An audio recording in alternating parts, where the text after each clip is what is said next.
welcome to Secret Women Stuff. I'm Katie Cannon, and this is Kathy Duffy, and we are from the Church at Sunsites, and we're here to talk to you today about marriage again. Surprise! So, we are currently reading through a book called Momentary Marriage by John Piper. If you haven't read it, it's really good. What are some things that kind of stood out to you that you were reading about? Well, the book, I mean, just to do a surface, like reading the intro and the forward and not just getting into the book. I love that it's written, it's a John Piper book. So John Piper is somewhat of a, what would you call it? A mentor or somebody I look up to. Yeah. And his wife, Noelle, does the intro or the forward. And I think she does a couple of the chapters in the book too. And I enjoyed listening to somebody who, you'd put up on a pedestal sometimes, John Piper, just to hear the realness of their marriage and how it's not always perfect. And he's such a great example and a godly man for so many things. And she's, a woman of God that you'd want to aspire to be like. And even she says, like, it's just, marriage is just, she has a real marriage, with Pastor Piper. So I like that part. Yeah. There's a lot of things in the book that I read that I didn't necessarily not know it, but I guess I didn't think about it. Right. Just like a different perspective, or like kind of like a light bulb moment, like, or the way they phrased things or talked about them just kind of got you thinking a little bit deeper than the surface level generics we sometimes talk about when you talk about marriage. I mean, I've only been married for almost 9 years, but sometimes I'm like, okay, I know all of this stuff already. But then it's like you're reading, you're like, oh, maybe I don't. maybe not quite fully. Yeah. Or you even talk to other people and their marriages and, and you're encouraging them a certain way and you're speaking truth, but then you read the same truth somewhere else and it's so much deeper and you're like, oh man, did I come across that right? Did I say that right?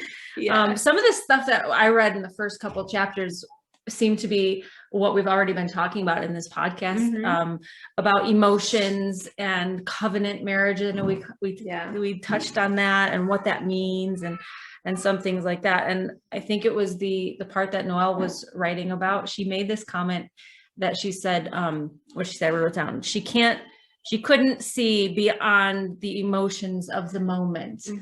And that phrase, kind of stuck with me because I read things like that and then I stop and I think about my own marriage and good times and bad times, because really that can go positive or negative. You can, if you're in a fight, for me it's like I can't see past that negative emotion that I'm having, or that negative feeling, or that hurt that was put on me by him, and I can't get past that emotion. And so many times I feel like emotions just drive us in a certain direction, good or bad. Or you could be on like the honeymoon phase, and you can't get past that emotional high of being a newlywed or in a new relationship or meeting somebody new or something. And then when it does start to fizzle, that could cause problems because you want to hang on to that.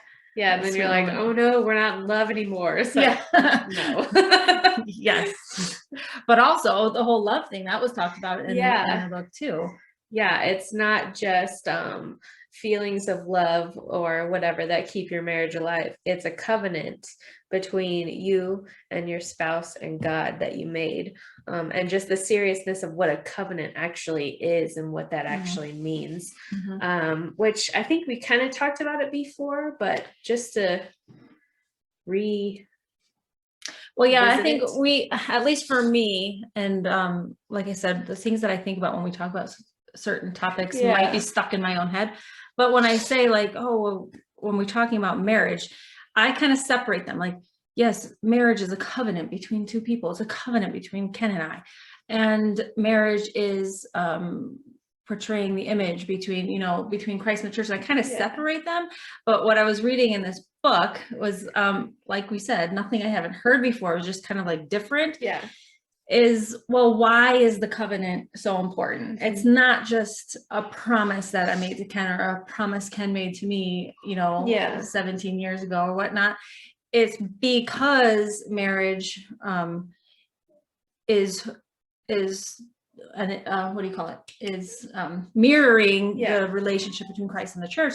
If you break that covenant, you are marring what God created marriage for in the first place, and that is totally dishonoring and takes away glory from God. And that was another thing that we read was marriage is created by God to bring him glory. It is not created by God to bring us glory or things like that. There are blessings in marriage that we get to partake in because we were given marriage, but it is purely as a picture of the gospel. And when you break that, that's a serious thing. So when we were talking about, think about that before you get married, think about that when you're single, and thinking about that when you praying for a spouse.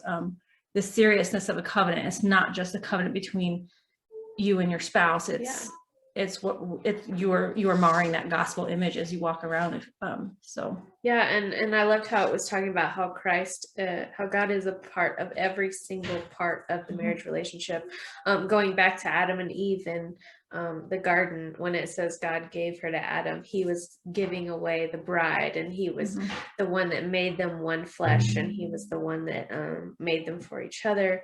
And it's just really cool to see how God is in every single aspect of the marriage relationship. So it's not just, oh yeah, we're making this covenant and before God, and but he's a part of the whole institution and it was his idea. So it just should give us a more sense of seriousness about it, that this really is a big deal, and we should take it seriously because God takes it seriously. And since marriage is supposed to be that image of the gospel, or that mirror of the gospel, something that I think it was, again, another one of Noelle's points was to say how, if you're in a biblical marriage and you love Jesus and your spouse loves Jesus, a good thing to always be looking at in your marriage is to see how well is the gospel playing out in your marriage.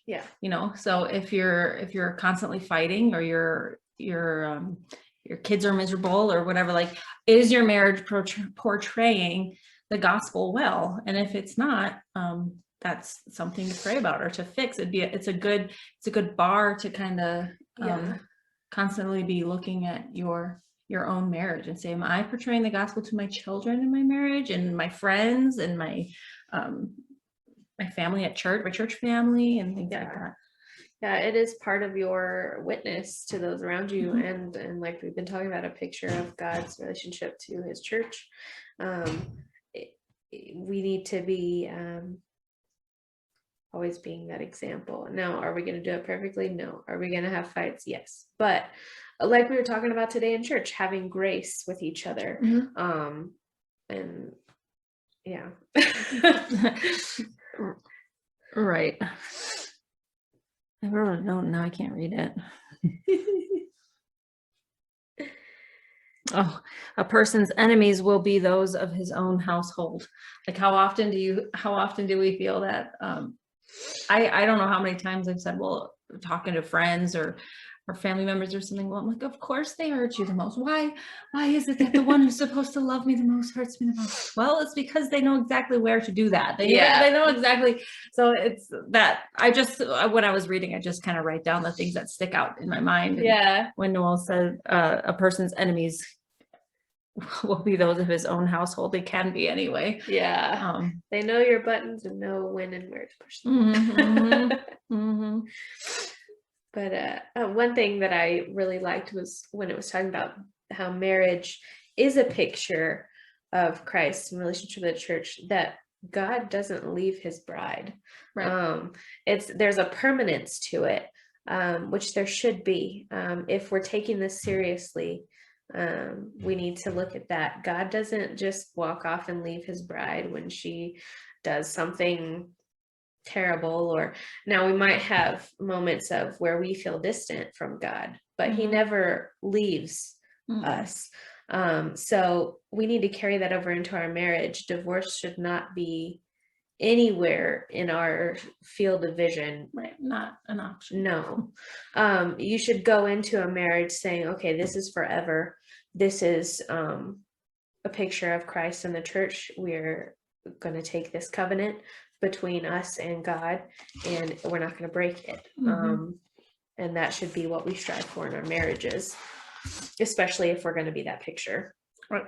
I wrote that down too.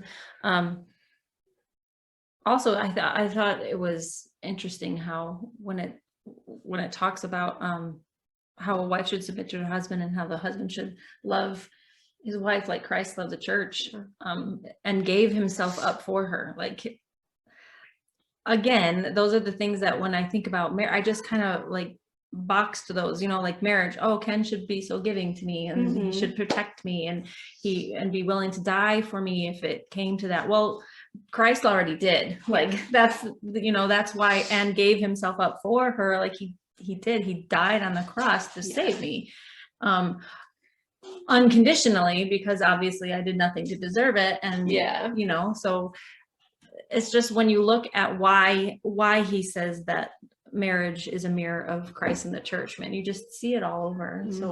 So evident and prevalent how he does that. If you look at my book, because I didn't write down my I just one thing I like that he said was marriage is not only from him, but it's through him.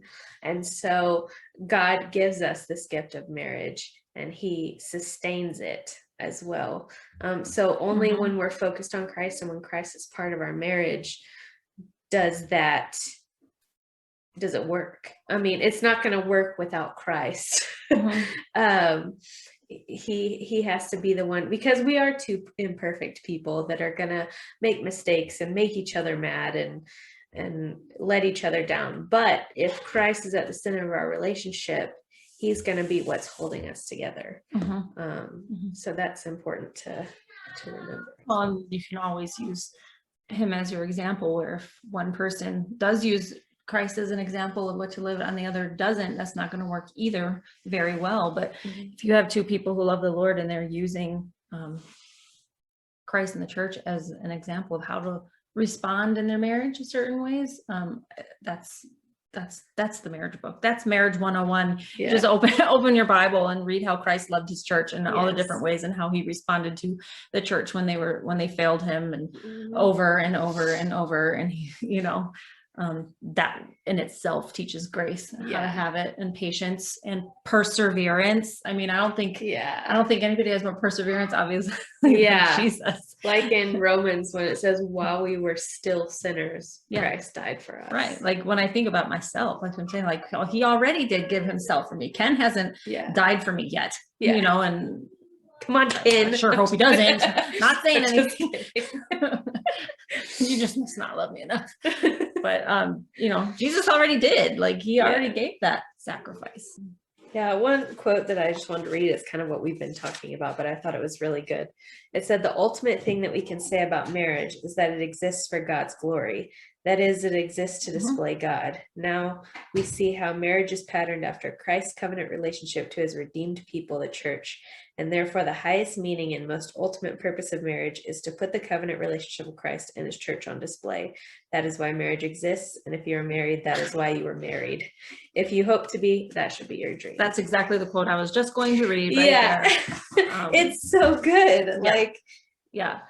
And that's what I like, how it speaks towards people who aren't married yet. Like I think of Audrey, my oldest daughter, who's not ready to be married. She's only like almost 14, but still, that's when you're, all girls dream about their wedding day and who they're going to marry and stuff. And man, I want that to be such a drive for her and anyone else who desires to be married to a godly man. And that's what you should hope for. That's what you should be praying for, is a man who takes it upon him. Like, it's important to him to display the gospel in his marriage as it is to you, and to know what that means, to do that. Man, that could just that's a game changer in a marriage, is if you both are like-minded in that way. And we have to make sure that we, if you're getting married, you're marrying for the right reasons. You don't marry because of money, because money will run out. You don't marry because of looks, because looks will fade. You don't marry because, oh, he's so cute and he likes me, because someday he might not be cute and he might not like you. But if you marry because God has brought you together and he's at the center of that, then it's going to be a marriage that lasts, and a marriage that's fulfilling, and a marriage that is beautiful, deep and rooted in God's love, because it's so much more than, oh, I love him. Like, it's so much more. No, emotions run out.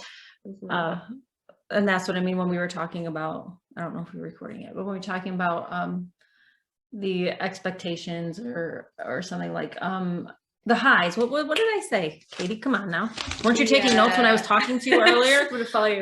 Can't see beyond the emotions of that moment. Yeah. That one is like we were talking about the honeymoon moments. That's not going to run out. That doesn't last long, man. When you get back to normal life and you work and have kids and bills and you get sick and cranky one day, and that's when the real stuff comes out. But man, if you pray for, ladies, if you're not married, kids, daughters, if you pray for a husband that will love you unconditionally like Christ loved the church, that's huge. Yeah. It's huge in a marriage, and it will definitely make you feel loved, because I don't know how many times I've felt unloved. Ken and I weren't we don't do things right all the time. In fact, for a long time we did things really wrong, and I felt so, it wasn't just like he would hurt my feelings, it was like, you feel coffee. Well, now where was I? That in there. What was I saying? I got all starstruck by Ken. I was saying how much like he would hurt me because we weren't doing things right, and I wouldn't just feel like, oh, well, he said something that hurt my feelings. When things got really bad, you feel alone. You feel alone. You feel hopeless sometimes, because whether you like it or not, that person you have been married to, you are the closest with. He knows every intricate part of you, and it is really kind of like a two become one flesh, and then when things are unloving and he doesn't show unconditional love because I've failed him, and he's, whatever, I'm going to treat you the way I feel. It's more than just hurt feelings. It's that's when, there can be scarring and things like that. Now, God heals all wounds, and by the grace of God, Ken and I have, mucked through marriage, and I feel like we're learning. We've learned how to do it well, and how to show grace to each other. Not all the times. Obviously, we can stop saying that in this podcast. Not all the times, but I can say, by the grace of God, we do it better now, more often. Not always, but more often. And there's a lot less lonely feelings. My other half is usually always there for me. And that's that unconditional, like, Jesus died for me when I didn't deserve it, while I was still sinning, and he still died for me. And I believe that's important. Well, and one thing, that when Christ is the center of your marriage, when those hard things come, you're not going to be afraid that one little thing is going to throw it off and that person's going to leave you. If your marriage is centered on Christ, when hard things come, like I know in our marriage, when hard things like when we didn't have jobs, when we had to move across country and we didn't know anybody when Andrew was in seminary, when I had a miscarriage, like when things like that happen, if your marriage is rooted in Christ, you're not going to be afraid of it blowing away in the wind, because you have a solid foundation. And so those things, while they may be hard, they can serve to bring you closer together, which is a great comfort in those times. I really feel like the worse an argument is, or the worse valley you walk through, the closer when you come out of it you are. It's and I've had those same, man. I mean, me and Ken have been into some valleys of our own, where I've literally left the house, like I can't deal anymore, or it's just getting too heated or whatever, and I just need to step away. And I've just sat in parking lots before and cried, but there was never a moment in all of the valleys that we talk about where I've ever thought like, it's it. Like I can't do it anymore with him. It's better for our kids. You hear that one? It's better for our kids if we just aren't married anymore. Never in all of the 17 years. And those who know me know that we have gone through some pretty dark moments.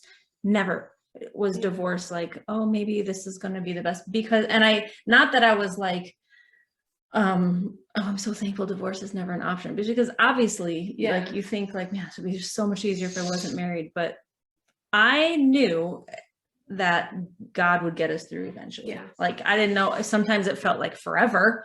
Sometimes those valleys lasted a really long time, and then right when you have nothing left, that's when God will show up. Sometimes it's earlier than sometimes it's later, but if you go into a marriage with no thought, and there's never been a time I would never ever think Ken ever thought like, that's it, John. I know him. I know him, that he would never think that. So you're right. There is a confidence and like a security.